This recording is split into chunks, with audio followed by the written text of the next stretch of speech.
Polls Chapter 48. They slowly walked back to camp. The tall man was the Texas Attorney General, the chief law enforcement officer for the state. Stanley's lawyer was named Miss Marengo. Stanley held the suitcase. He was so tired that he couldn't think straight. He felt as if he were walking in a dream, not quite able to comprehend what was going on around him. They stopped in front of the camp office. Mr. Sir went inside to get Stanley's belongings. The Attorney General told Mr. Pendanski to get the boy something to drink and eat. The warden seemed as dazed as Stanley. "You can't even breathe," she said to Zero. Zero said nothing. Miss Marengo put a hand on Stanley's shoulder and told him to hang in there. He would be seeing his parents soon. She was shorter than Stanley, but somehow gave the appearance of being tall. Mr. Pendanski returned with 2 cartons of orange juice and 2 bagels. Stanley drank the juice but didn't feel like eating anything. "Wait!" the warden exclaimed. "I didn't say they stole the suitcase. It's his suitcase, obviously, but he put my things from the cabin inside it." "That isn't what you said earlier," said Miss Marengo. "What's in the suitcase?" The warden asked Stanley. "Tell us what's in it, then when we'll open it and see it." Stanley didn't know what to do. "Stanley, as your lawyer, I advise you not to open your suitcase," said Miss Marengo. "He has to open it," said the warden. "I have the right to check my personal property of any of the detainees. Check the personal property of any detainee. How do I know there aren't drugs and weapons in there? He stole a card, too. I've got witnesses." She ran nearly hysterical. "He's no longer under your jurisdiction," said Stanley's lawyer. "He's been officially released," said the warden. "Open the suitcase, Stanley." Do not open it," said Stanley's lawyer. Stanley said nothing.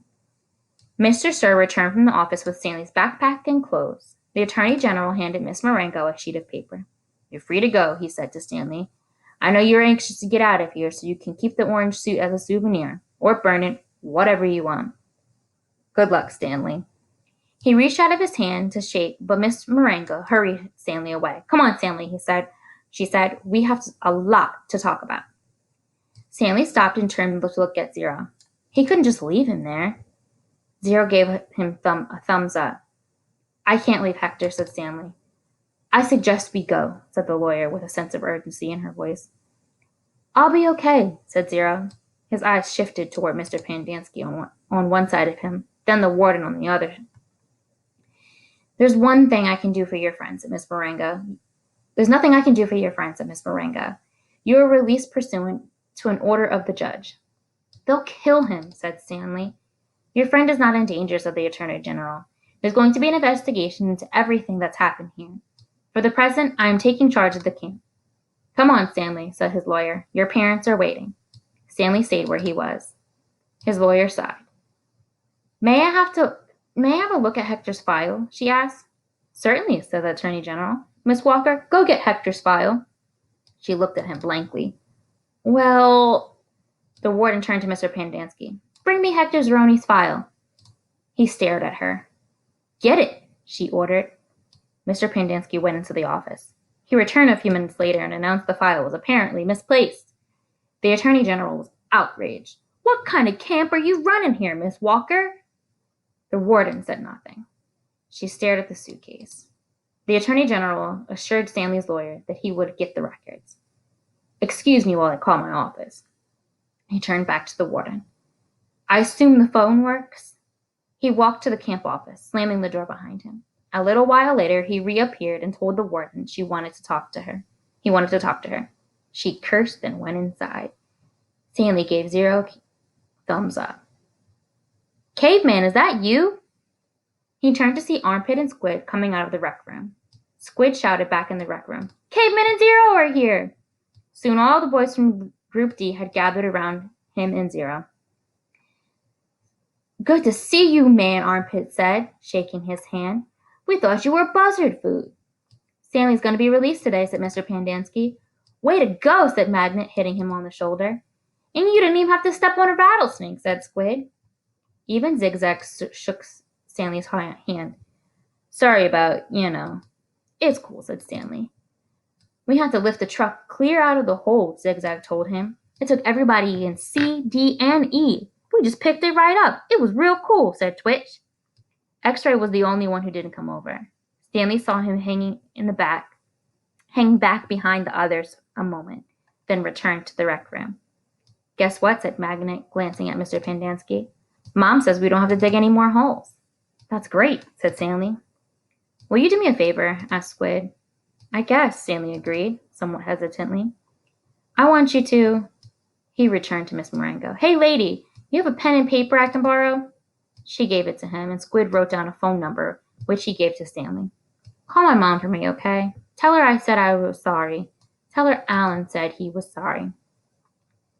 Stanley promised he would.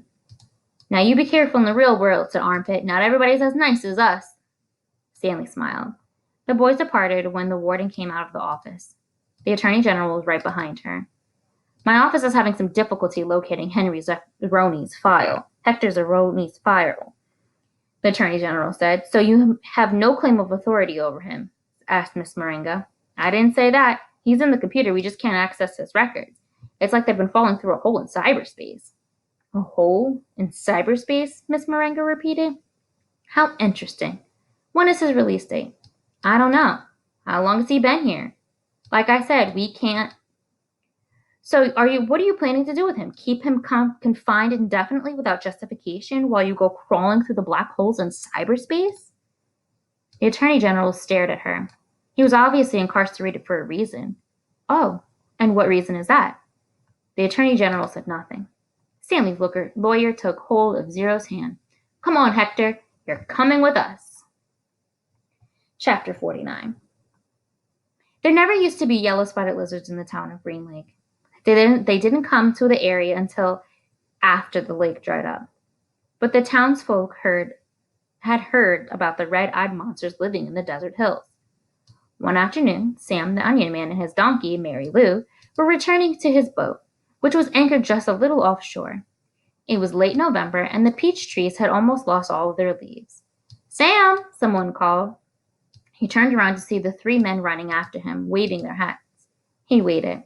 Afternoon, Walter, Bo, Jesse, he greeted them as they walked up, catching their breath. Glad we caught you, said Bo. We're going rattlesnake hunting in the morning. We want to get some of your lizard juice, said Walter. I ain't scared of no rattlesnake, said Jesse, but I don't want to come across one of those red-eyed monsters. I seen one once, and that was enough. I knew about the red eyes, of course. I hadn't heard about the big black teeth. It's white tongue's what gets me, said Bo. Sam gave each man 2 bottles of pure onion juice.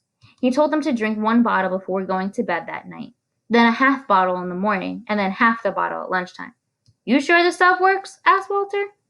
I'll tell you what, said Sam. If it doesn't, you come back next week and I'll give you your money back.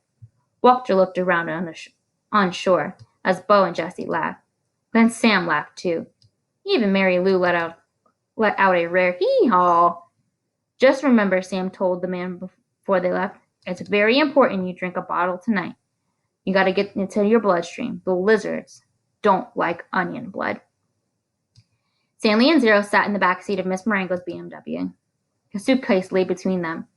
It was locked, and they decided that they'd let Stanley's father try to open it in his workshop. You don't know what's in it, do you? She asked. No, said Stanley. I didn't think so. The air conditioning was on, but they drove with the windows open as well, because no offense, you boys smell really bad. Miss Marengo explained that she was a patent attorney. I'm helping your father with his new product he's invented. He happened to mention your situation, so I did a little investigating. Clyde Livingston's sneakers were stolen sometime before 3:15. I found a young man named Derek Doone who said that at 3:20 you were in the bathroom fishing your notebook out of the toilet. 2 girls remembered seeing you coming out of the boys' restroom carrying a wet notebook. Stanley felt his ears redden. Even after everything he'd been through, the memory still caused him to feel ashamed. So you couldn't have stolen them, said Miss Marengo. He didn't. I did, said Zero. You did what? Asked Miss Marengo. I stole the sneakers. The lawyer actually turned around while driving and looked at him. I didn't hear that, she said, and I advise you to make sure I don't hear it again. What did my father invent? Stanley asked. Did he find a way to recycle sneakers? No, he's still working on that, explained Miss Moringa. But he invented a product that eliminates foot odor. Here, I've got a sample in my briefcase. I wish I had more. You two could bathe in it.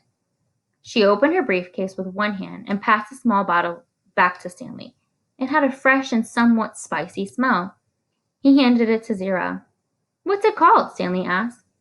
We haven't come up with a name for it yet, said Miss Moringa. Smells familiar, said Zira. Peaches, right? asked Miss Moringa. That's what everyone says. A short while later, both boys fell asleep. Behind them, the sky had turned dark, and for the first time over 100 years, a drop of rain fell on the empty